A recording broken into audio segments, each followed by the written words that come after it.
We are here in São Francisco de Paula, Rio Grande do Sul, Brazil, in a territory called Campos de Cima da Serra, a physiographic region mega geobiodiverse, an ecoton with forest and grassland ecosystems, a hotspot of biodiversity, and a region priority for conservation and restoration. For decades, the region has suffered from logging, pine, potato, and soybean monoculture. Every year, hundreds of thousands of hectares are used for these crops, leaving a legacy of environmental degradation and socio-cultural impact.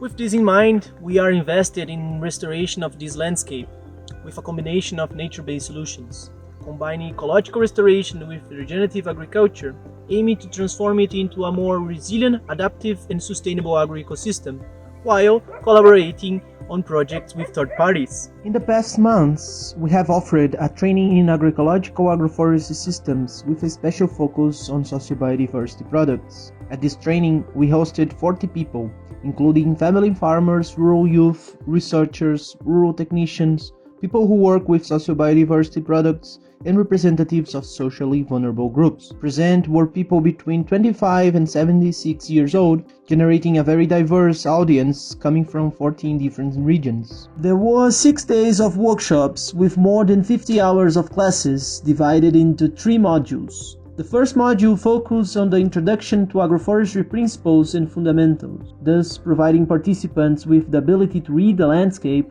and understand what actions to take to improve the environment. Also, we implemented an agroforestry system from scratch. The second module focused on planning, so that participants could design their own systems. We also paid a special attention to management and enrichment of agroforestry systems, enabling the participants to practice that, which is one of the biggest challenges of agroforestry. And the third module was about processing of socio-biodiversity products, markets, and networks. In this module, participants were invited to actively participate in different methods of processing of native plants and learn about different uses of the same, focusing on aromatic and medicinal plants, native fruits, and native timber. A great emphasis was given to further the understanding of how to participate in networks and how to strengthen them. The training was specifically designed in this way to ensure the maximum quality of learning and autonomy of trainees.